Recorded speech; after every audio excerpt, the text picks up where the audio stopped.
Good morning, good morning. Okay, so I'd been thinking a lot about what is it that would cause the Missouri people to just go off the rails so hard, because even trying to make an excuse for them, such as, oh, maybe they were judgmental, maybe it was um, difference of opinion or whatever else. Like, when you couple that with how nice they were, the worst I can say is maybe there were things about their attitude that just rubbed people wrong. If that's the worst that you have, and then it's just the rumor mill spreading things even worse, this is horrific. So, I did find something that was similar, except completely different in the fact that the group that was actually coming in did nefarious things. So, in the story I keep referencing about a group coming in to establish themselves that happened later on was the uh, Rajneeshi movement, led by followers of an Indian guru, Bhagwan Sri Rajneesh. They moved into Wasco County, Oregon in the early 1980s and attempted to take over local politics. The group established a large commune called Rajneesh Puram on a 60,000-acre ranch near Antelope and sought control over Wasco County in 1984. To gain a voting majority, Rajneesh bussed in over 5,000 homeless people from across the U.S., intending to use them as a block to elect the candidates. When the state invalidated many of these voters, the group responded by orchestrating an attack using salmonella poisoning in the bars of Dales, aiming to incapacitate local voters during the election, and that led to their arrest and such. So, the commune collapsed soon afterwards, and the site was abandoned September of 1985. So, that's the one that I'm referencing, and it is obviously quite different for two reasons. First of all, I wonder where he got the idea of bussing people in to have them vote. But isn't it interesting that, back in 1984, at least in local Wasco County, that by having someone who specifically took their voter rolls seriously and took their duty as someone to make sure the voting was done properly, help prevent problems like that. I think it's a wonderful idea. Now, the other thing is that it probably made the residents. I remember I watched some sort of documentary on that and how people knew that this was bad news because they were just literally trying to take over and do as they want and will, and feeling trapped and such. And so, in the end, that's what happened here. The people moving to Missouri culturally were very different. They were from the north. These were southern people who had very rough-hewn, very southern attitudes. And so when these members of the Church of Jesus Christ of Latter-day Saints decided to welcome in their printing press all free people, and that did intend to free black people, that was one of the main lead causes that caused a stir among them and led to the violence that happened in 1983 and snowballed from there and just kept going and going and going.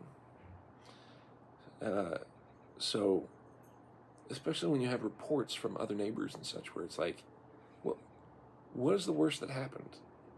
That they went to a judge's house and petitioned him 3 times to please just uphold the law. And he had to run away saying, I did it under duress? I mean, how hard is it for a judge to sit there and say, yeah, of course I'll uphold the law?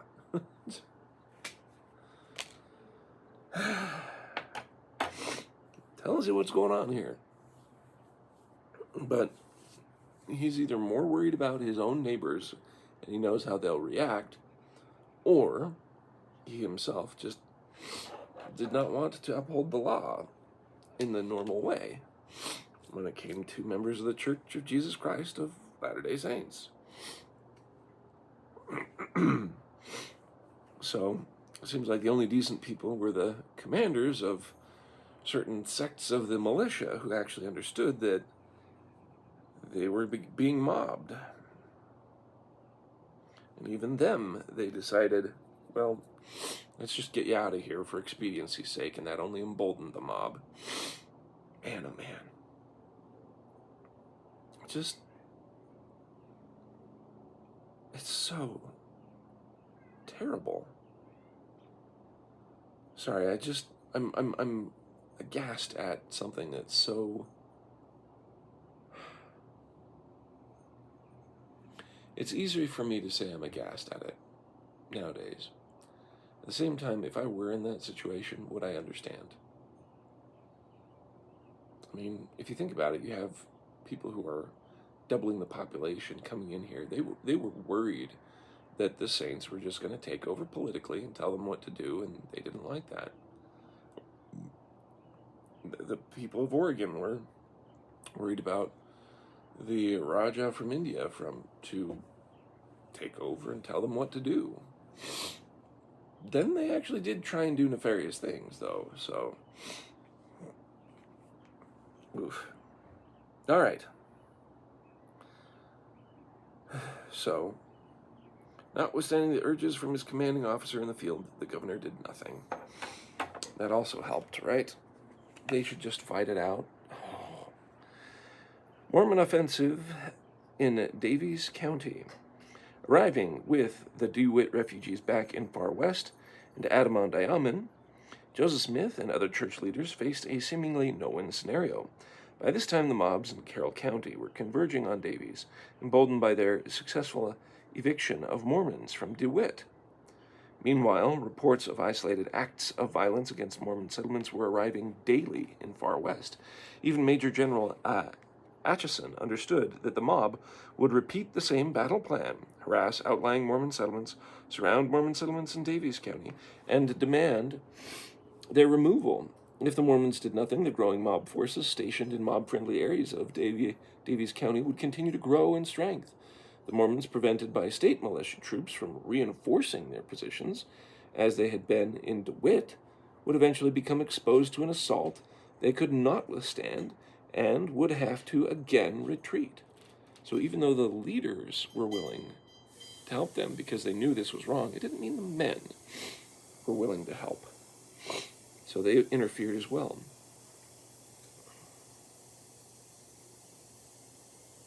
John Corll reported that following Joseph Smith's return from DeWitt, news arrived that Mormon prisoners had been taken by the mob forces, and that a cannon was en route to Davies.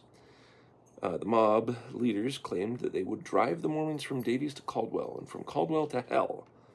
Joseph Smith despaired that the Mormons had been driven from place to place, their property destroyed, their rights as citizens taken from them, abuse upon abuse practiced upon them from time to time. They had sought for redress through the medium of the law, but never could get it. The state of Missouri refused to protect them in their rights. The executive had been petitioned many times, but never would do anything for them. Given that the events in DeWitt had made it clear to Mormon leaders that there was no appeasing the anti-Mormon mob, church leaders made a fateful decision to proactively deprive the mob of their base of operations in Davies County and punish the mob-supporting citizens before mob forces could reassemble in great numbers. This show of force would hopefully deprive the mob of some supplies, especially stockpiled guns, the mob could use in a future assault on Adamon-Diamond, as well as assert to anti-Mormon forces and sympathizers that the Mormons would no longer be pushed. Corll explained that the armed expedition meant to make clean work now and expel the mob from Davies and from Caldwell County. Confronted by Mormons in the form of Caldwell County militia, the Mormons reasoned that the mob forces, when they found they would have to fight, would not be so fond of gathering together against them. However, Mormon militia raids into Davies from Caldwell backfired, since the show of force only succeeded in providing the anti-Mormon forces the catalyst they had been looking for to justify an all-out assault on the Mormon position and turn the neutral state militia decidedly against the Mormons. Yep. And that's, I mean, what do you do in this situation? If you are to defend yourself, it's used as evidence against you. I've been wrestling with the idea, like on a personal level, showing true love and humility in a relationship normally will allow it to be turned around and made better. Normally. The reason I stress that normally part is it has to be very long suffering and a very long time. And it has to be showing true love and respect, not martyrdom, not woe is me, oh, I can't believe you do this to me again and again and again and again, but just patience. Patience with no reaction, patience with no harm, patience with just love unfailing, actually turns relationships around. I don't know if that can be done societally.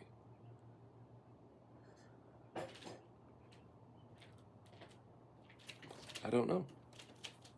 Maybe it can be. Maybe it is like the anti-Nephi Lehi's. That it's like, no, I think it can be done in certain circumstances, but I don't know. This is just...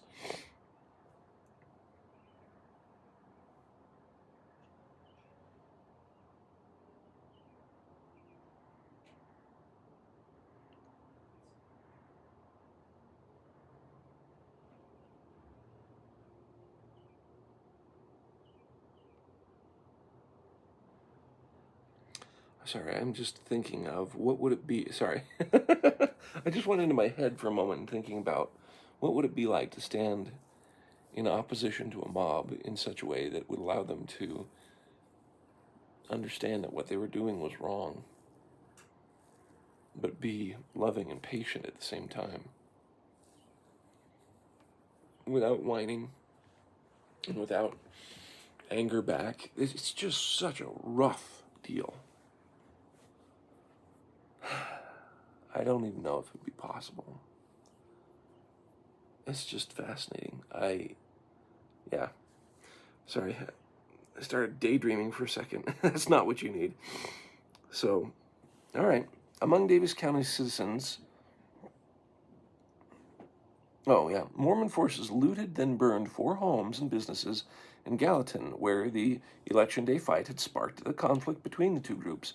In the slightly larger village of Millport, more than a dozen homes and businesses were again deprived of their valuable contents and burned. This punitive expedition into Davis County also succeeded in capturing a store of guns, as well as the cannon that had been sent from the DeWitt siege. But the extra-legal depredations against supposed and known mob organizers and sympathizers allowed anti-Mormon forces to reclaim the moral initiative somewhat forfeited at DeWitt. I wonder if they had gone in and stolen the weapons, if that would have actually helped things. That they didn't burn or did punitive damage. They just stole the guns. Anyways, among the Davis County citizens targeted by the Mormon raiders was, not surprisingly, William Peniston, the Whig politico who had urged the crowd in Gallatin to prevent the Mormons from voting in the August election. The Penistons, a founding family of Millport, were targeted as a consequence of their support for the anti-Mormon mob. Peniston, among several other Davis County residents, petitioned the governor for help in an exaggerated tone, informing him that the Mormons had plundered or robbed and burned every house in Gallatin, our county seat. Among the rest, our post office, and have driven almost every individual from the county. More particularly and more personally, he told the commander-in-chief, with xenophobic flair, they have burned for me 2 houses. These facts are made known unto you, sir, hoping that your authority will be used to stop the outrages of this banditti of Canadian refugees and restore us to our lost homes. While displaced Daviess County's residents stoked the anti-Mormon fires that would in the surrounding counties, especially Ray and Livingston counties, Major General Atchison initial reaction is evidence that the Mormons felt justified in taking the offensive, and now both sides were guilty of wrongdoing. In a letter to Governor Bogg, Atchison explained that the situation had deteriorated. The Mormons have become desperate and act like madmen. They have burned a store in Gallatin. They have burnt Millport. They have, it is said, plundered several houses and have taken away the arms from diverse citizens of that county. A cannon that was employed in the siege of DeWitt in Carroll County had and taken for like purpose to Davis County, has fallen into the hands of the Mormons, and it is also reported that the anti-Mormons have, when opportunity offered, it is also reported that the anti-Mormons have, when opportunity offered, disarmed the Mormons and burnt several of their houses. Atchison explained that he could not be the one to decide which party was most at fault, because the Mormons had started fighting back against their opponents. He was convinced that nothing short of driving the Mormons from Daviess County will satisfy the party opposed to them, and this I have not the power to do as I conceive legally, he continued. There are no troops at this time in Daviess County, nor do I deem it expedient to send any there, for I am well convinced that it would but make matters worse. For, sir, I do not feel disposed to disgrace myself, or permit the troops under my command to disgrace the state, and themselves by acting the part of a mob. Atchison clearly feared the same kind of mutinous reaction on the part of his own troops if he were to march them to Daviess and play a neutral role, as General Parks had done at DeWitt, and he wanted no part of allowing his troops to help illegally drive the Mormons from Daviess County. He planned no grand retaliation for the Mormons' raid into Daviess County and their burning of Millport and homes in Gallatin, but remained content to let the matter play itself out. He closed the letter by telling Boggs he would follow orders, but he personally maintained that if the Mormons are to be drove from their homes, let it be done without any color of law and in open defiance thereof. Let it be done by volunteers acting upon their own responsibilities. Oh, yay. Like, I get his sentiment that he doesn't want to be a part of it. But wow, even when it's gotten so bad that you have to pen that, just let them do it themselves and have it be on their own heads. It doesn't bode well because there's plenty of volunteers who will be, sure. Once again, the situation will be exacerbated by the dissension within the Mormon hierarchy. Several leading men, perhaps fearing that the full weight of the state militia would now fall against them after burning of Millport and Gallatin, expressed their disapproval of recent events and turned against Joseph Smith and began to circulate reports of Mormon treachery. Most notable was the disaffection of Thomas B. Marsh, president of the Quorum of the 12. In late October, he left Far West and went to Richmond, where he issued a lengthy affidavit stating that Mormon leaders intended to burn Buncombe, Richmond, and Liberty if the citizens of any of those communities made any movements against the Mormons. In fact, Marsh's jaded view, there was no satiating Joseph Smith's thirst for conquest. He had attested that Smith planned to not only violently take over the entire state of Missouri, but also the U.S. and ultimately the whole world. Wow. Orson Hyde, also a member of the 12, validated a number of Marsh's claims in an affidavit of his own. Okay, the reason I'm laughing at that is because, look, if you're stuck in the middle of all this, the most of what I can see from here is that Joseph Smith is weighed down with the weight of everyone who's following him. He's a regular guy. He sees how no one has lifted a finger to try and protect the rights of the Church of Jesus Christ of Latter-day Saints. That when they try and go to those who should be defending them, they've done nothing. Only Atchison has been the one that has done everything that he can do. And what he can do is not much because the people that are under him. So they finally decide to take a stand in defense of themselves. because it has been all-out war on them by everyone else in Missouri. So Joseph Smith is feeling that betrayal. Now, these other members in the church, Thomas B. Marsh and Orson Hyde, were probably talking. So Orson Hyde, a member of the Quorum of the 12 Apostles, signed Thomas B. Marsh's affidavit. By the following year, Hyde sought out church leaders, now in Illinois, recanted his statements, and asked to be reinstated to full fellowship. He was forgiven and reinstated to his place in the 12. So these were men who were extremely worried about, well, now we've done it. We've gone out and we've done an offense to try and defend ourselves. We made an offensive maneuver to defend ourselves. But that's just going to stoke the mobs and the government against us. So in a way, they were right. Unfortunately, I think their fear and such led to them publishing those affidavits, where, if you take it in stride, Joseph Smith was willing to fight everyone. Well, if he was defending everyone in the church, yeah. I think it was played up. So, because they felt betrayed that not the church, but that any of the leaders were like, we need to take a stand, we need to do something.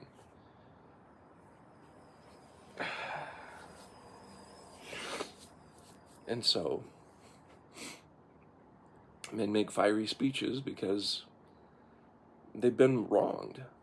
I mean, look at Sidney Rigdon in the earlier chapter, who did that salt of the earth speech and wanted to oust those who were against the church. I mean, you had all these hopes and dreams of living here peaceably, and it had been destroyed, and for several years have been just all their peace massacred. So, yeah, I can definitely see Joseph or any other leaders of the church making fiery speeches of, hey, yeah, we'll fight everyone that we can. This is what the Lord decided to give to us. That's their understanding of it.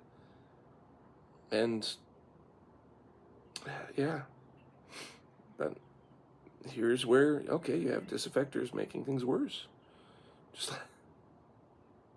So Governor Boggs now lifts his finger and intervenes.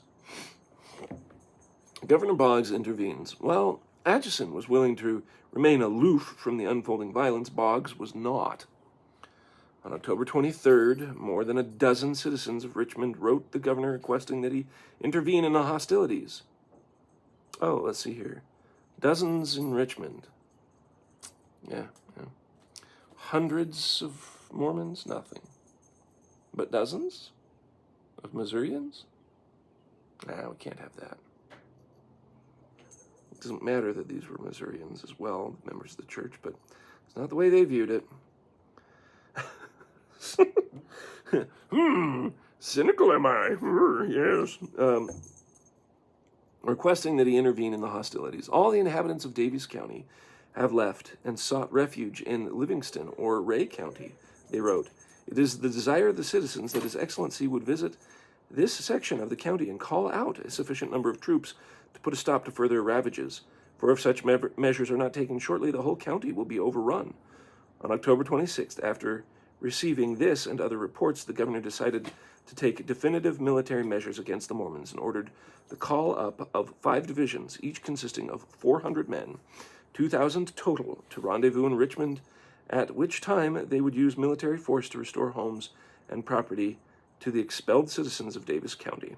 Sadly, when the Mormons had made a similar application during the siege of DeWitt, Boggs had turned a deaf ear. There you go. Battle of Crooked River.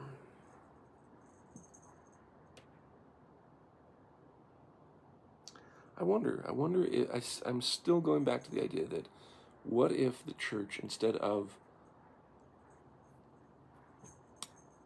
pillaging and destroying homes, instead went and just disarmed the citizens and took only the guns and weapons and said, look, we have suffered at the hands of mobs for this many years now.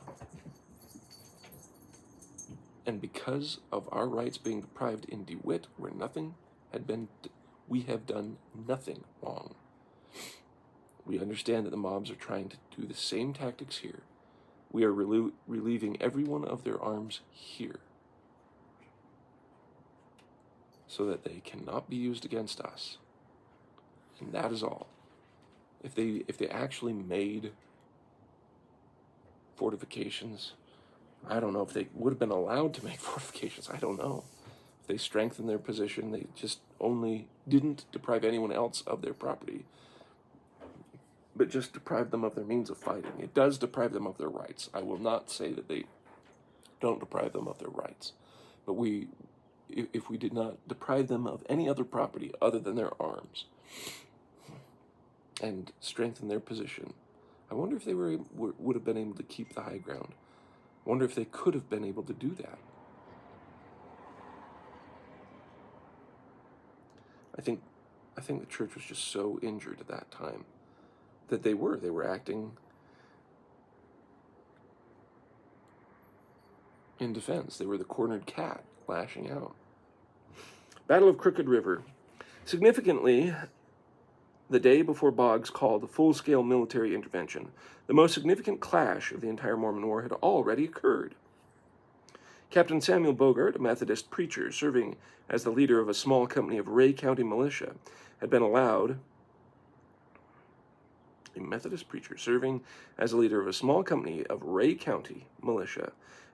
to patrol the border between Ray and Caldwell counties, ostensibly to prevent any Mormon incursions into Ray, similar to the forays into Davies.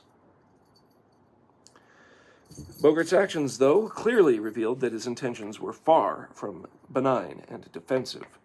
During his reconnaissance, his troops ordered several Mormon families out of their homes, threatened them with death if they did not leave, and even beat one Mormon man, taking him and 2 others hostage.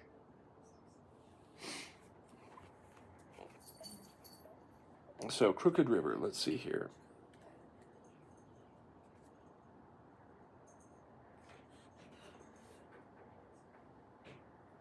Where is Crooked River? Oh, Crooked River, okay. So, here's Jackson and Clay County. Here's Ray County, here's Caldwell County. Caldwell County is right in the center there. So, DeWitt was down here in Carroll County, just far to the right, north of the river. So, Crooked River is up here, kind of does go through just the corner of Caldwell County. All right, so here he is taking hostages. When news of Bogart's actions reached Far West, Mormon officials in Caldwell, assuming that Bogart was at the head of a vigilante force intent on infiltrating the Mormon county, called out a contingent of their own county militia, composed entirely of Mormons and led by David W. Patton of the Quorum of the 12, hearing that Bogart and his men were camped south of Far West on Crooked River. In Patton's company, set out around midnight on October 24th to find the enemy force and rescue the 3 men. Early on the morning of October 25th, as Mormon company approached Bogart's encampment, one of the sentinels standing guard opened fire, mortally wounding the Mormon guide, 18-year-old Patterson O'Banion. Finding Bogart's men in a protected position on the banks of the Crooked River, Patton ordered a frontal charge against their enemy's position. By the time the smoke cleared, Bogart Ray's county militia had been routed and scattered, leaving nearly their entire baggage train to be confiscated by Mormon troops. The Ray County militia suffered 6 wounded and 1 killed, while the Mormons who had charged the position fared worse. Gideon Carter was killed, and 9 other men were wounded, some critically. Patterson, O'Banion, and David W. Patton died a few hours later from their wounds, bringing the Mormon death toll to 3. While victory over Bogart's forces at Crooked River temporarily ended armed intimidation of Mormons in southern Caldwell County, consequences for the Mormons in Missouri were dire. Governor Boggs, who had already decided to call out the state militia against Mormons on October 26th, before hearing of the Battle of Crooked River, received wildly exaggerated... Oh, God. That's my problem with all this, is It's all exaggerated. Jeez. So it was literally the little bit that was in Caldwell County. That's where they camped, is the Crooked River in Caldwell County there. Anyway. Greatly exaggerated information. Received wildly exaggerated casualty reports from the battle, including information the Mormons were marching on Richmond to burn it. One report claimed that Captain Bogart and all his company, amounting to be between 50 and 60, were massacred by the Mormons at Buckhorn, 12 miles north of Richmond, except 3. This grossly overstated dispatch assured readers that this statement you may rely on as being true. Yeah. A much tamer communique, nevertheless, reported to Governor Boggs that the Mormons had defeated Bogart, killing some 10 men, wounding many others, and taking most of the remainder as prisoners. That's still very exaggerated. Oh, jeez. The informants continued, many of the Mormons having been killed in the fight, as is supposed. We have but little hope from these wretched desperadoes, but that they will kill all these prisoners. Without taking time to investigate the inflated reports of the Mormon atrocities and... The Mormon atrocities? Okay. Okay, sorry, I've read a book called On Killing. When I think of atrocities, I think of things that should not be done on the battlefield. Things that are not okay to do in any civilized company. Okay, that is an atrocity. Killing combatants on the battlefield, not an atrocity. So, anyway. Without taking time to investigate the inflated reports, I guess they're inflated reports of Mormon atrocities and violations of the law, Boggs made a fateful decision to strengthen his October 26th order and called for total Mormon submission, surrender, and expulsion. On October 27th, after receiving reports of Crooked River battle, the governor wrote to General B. Clark, and the new information entirely changes the face of things and places the Mormons in an attitude of an open and armed defiance of the law. What about the mobs?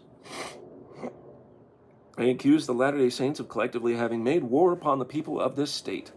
As a result, Boggs coldly instructed General Clark that because the Mormons' outrages are beyond all description, they must be treated as enemies and must be exterminated or driven from the state, if necessary for the public peace. The extermination order and the marshaling of the state militia forces against the Mormons as enemies of the state, the strategy of anti-Mormons alike, like Adam Black and William Pennetson, to drive the Saints permanently from their homes in Daviess County became official policy of the state of Missouri. Oh, yay, this is the victim bully, or the cry bullies. They're the ones who absolutely cause pain and harm to other people, and when they turn around and bop them on the nose, then they cry louder and harder for the absolute destruction of their enemies. This is the cry bully. On October 31st, Joseph Smith was arrested and taken into custody. 3 days later, on November 2nd, Mormon leaders officially surrendered to state militia officials. In the days and weeks ahead, Caldwell County came under military authority. Latter-day Saints living in Daviess County were forced to temporarily move to Far West, and 64 Mormon men were arrested. 11 women, including Joseph Smith, Caldwell County came under military authority. Latter-day Saints living in Daviess County were forced to temporarily move to Far West, and 64 Mormon men were arrested, 11 of whom, including Joseph Smith, were incarcerated in Missouri prisons during the winter and early spring of 1839. 6,000 to 7,000 Mormons made their way out of the state. The events of the Mormon-Missouri War set the stage for a discussion of the most tragic episode of the regional conflict, the assault and massacre against the Mormons at Hawn's Mill in eastern Caldwell County on October 30th, 1838. Eastern Caldwell County. Okay. Yeah, just east of Far West is probably where Hawn's Mill is. On October 31st, 1838, Joseph Smith and others were betrayed into the hands of the Missourians and were arrested and were taken south to Independence. That's where he goes to Liberty Jail. There they spent 5 months in the jail at Liberty, Clay County, Missouri. Meanwhile, the rest of the Mormons, true to the governor's orders, were driven from the state. Here's the painting for that.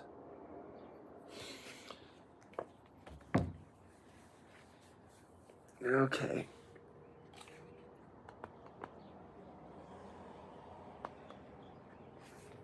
And then here we have all the notes. There is some information in these. Let's see, Joseph Smith responded to Boynton's belief that divine guarantee telling them, but if this has been declared, no one had authority from him doing so. You'd always yeah, it's little bits and things that don't really add too much, but it's a ton of information here. I think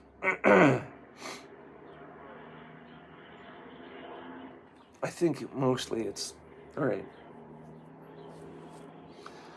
Next is going to be Jacob Hawn and the Hawn's Mill settlement in eastern Caldwell County. And so they're stoking it xenophobic sentiments as well because, you know, a lot of these people were from Canada and other places, and we'll see about that. But, all right, so this sets the stage of everything that's going on.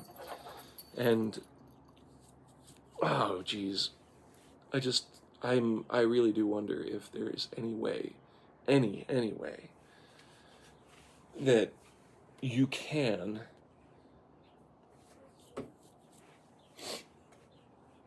in a time and place like that try to defend yourself lovingly and peaceably so that you aren't mobbed anymore. I can understand being wronged so many times like they had, and the desire to fight back. I know I would be one of those people who would feel that way. I would hope I can learn lessons from them now to, if ever I have to face such a thing, prevail with a cooler head. It's not easy, to say the least. And that's the thing, is if you can acknowledge what your reaction would normally be, because think of all the times that you're slighted in some way because someone is not fulfilling their duty, and it's kind of a serious matter, and how easy it is to get up in arms and want to talk a big game and say, oh, I'd take them on, or I'd sue them, and yet most people never really do because they don't have money for lawyers. They don't want to be that litigious jerk who sues over small things. But how many times has someone thought that, or wanted to do that, or wanted to fight back? There's many a time where I've had to stop myself and go, look, what's the reality of the situation? How are we going to get this done? How do you impress on the minds of someone else, this is serious enough that you need to do this? I think that's talking the big game kind of thing. And I think that's what the betrayers of the two men that John B. Marsh and Orson Hyde, I think they were hearing Joseph Smith or maybe others talk a big game. They had been wronged. And they're like, we're going to have to fight. We're going to have to take these things over. We're going to have to make our place here until we are, and that's what they go and tell others. That only stokes the flames more. I think between disagreeing with the idea of we need to stand up for ourselves, etc., and things like that, they were unnerved and to appease the... So I think Thomas B. Marsh and Orson Hyde were afraid that the militia would all come after them, that by by causing any violence whatsoever in defense of themselves was wrong, and that third, they could appease the mobs by giving them what they want, they'd be out of it altogether, because they're just like, nope, can't handle this anymore. I doubt that they thought about what the repercussions of what they were doing would be. I think they just wanted out. So this is why I can understand what Thomas B. Marsh and Orson Hyde did, and why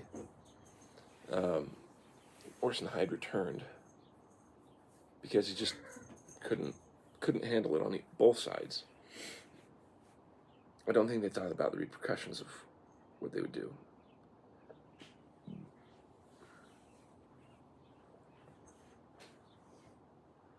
Sorry, I'm very I'm going to start daydreaming about, well, okay, what would the conversations have been like?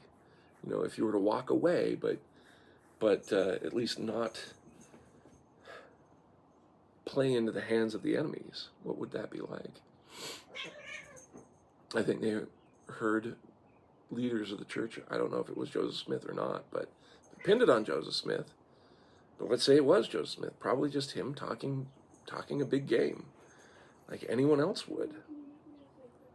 And even though Joseph Smith may sit there and go, no, yeah, we're not really going to do all that, you can have in your anger and frustration the talking a big game. Because you want to have things done, taken care of,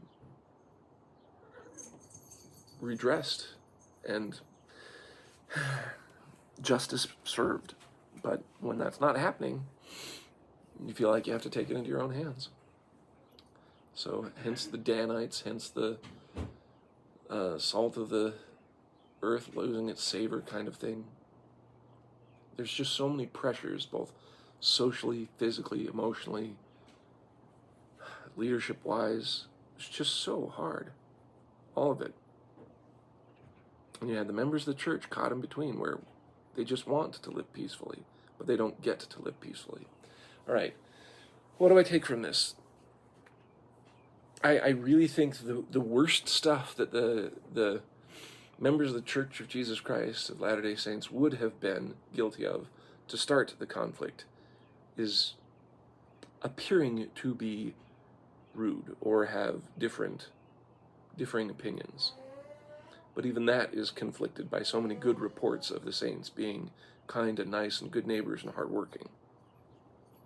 I think it was the fact of just their numbers coming down and the Missourians not wanting to be told what to do, that they just did not want them in power. In the end, I think that's what kicked everything off. I think after that, the problems that they had was anytime that they fought back, it was used as an excuse to destroy them further. And anytime that they took offensive action for the defense of the saints, well, that was just it. So despite having done zero things in DeWitt and still being kicked out, you can't defend yourself, otherwise you're guilty. You see? Defending your rights, you're guilty. Defending your rights, you're guilty. This is the problem with tribalism. This is the problem with having a mentality that everything that your tribe does is right, and everything that occurs is okay, because you believe in this side. When you put principles above your tribe, then you can get somewhere. Then you can do things better. I think that is a very good way to act and work. How do you do that, though? When you see the other side always does everything wrong. They're the evil ones. Color person bad. Blue person bad, red person bad, orange person bad. How do you step back and go, nah, that wasn't the greatest? Or just truly disagree with anyone that you're with. I sit there and look at the Prophet Key to the Future one, where they talk about America devolving into mobocracies like this. This is what it would look like right here. That anyone who agrees with the mob in power, that you resort to tribalism. That there is no peace for anyone who is not part of their mob or tribe. I very much think that's exactly how it goes. That's kind of... there's a book that I read which is called Becoming a Barbarian, which it's kind of this pound your chest, go men kind of book that was started right during the ravages of the wide swing of the woke to just destroy all things that had to do with men, that they were like, all men are bad, and all men are evil, and etc. And the book was an interesting read only because he was talking about, in the end, if the government doesn't defend your rights because they were just instituting all sorts of stupid laws and other things like that, is that you need to defend yourself in a subgroup. You need to come together in a subgroup, get your men, be able to defend yourselves, be able to, and he's not talking like subversive action. He's just talking about, you have a guys group, that you have like-minded people, that way you don't feel alone, that way you don't feel like you're on your own, that you actually have a good group that you can rely upon and build community and have each other's backs. That's really what it was about. And, he advocated that in different ways. And there's a point to that book. His claim was that how Rome was defeated was not specifically...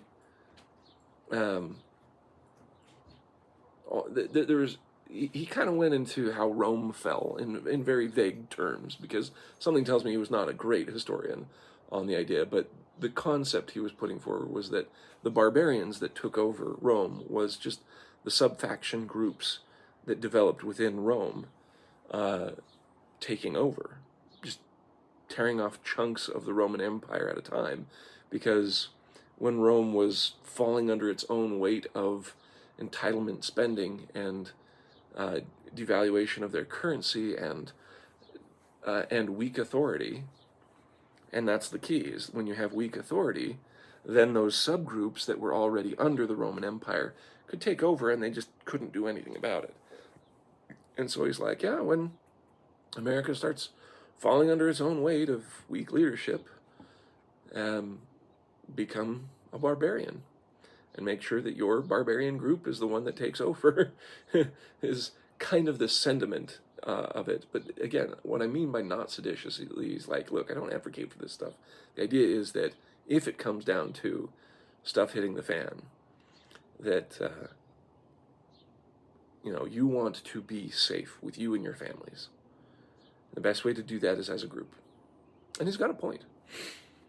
Because, if that's what it becomes, and in the book Prophecy Key to the Future is totally correct in its exact timeline and how desperate the situation will become. And if Utah is the only place of civilized the bastion of civilization left, there's real threats from those subgroups that you literally have to strongly impose, enforce, and uphold principles. And most importantly, teach the children those principles and have them uphold those principles. And so my idea and question is, okay, if the Church of Jesus Christ of Latter-day Saints is to be buffeted all over the world because of mobocracy groups all over the world, and each country and civilization in general devolves into this chaos, how should members of the church act in these situations? When you are in a position of weakness, I've been asking this time and again. As a group, if you are in a position of weakness, can you effectively bargain to maintain position and rights? The only way to do that is to make sure that they know in their mind that it's in their, you have to be a negotiator. You have to turn into a bargainer. You have to, in their mind, make it clear that it is for their benefit to leave you alone and to uphold you and your standards. And I'll have to think about that more. So become the wily negotiator is probably one of the best ways to do it. And this gets me into other subcultures like Jewish people's ideas around the world.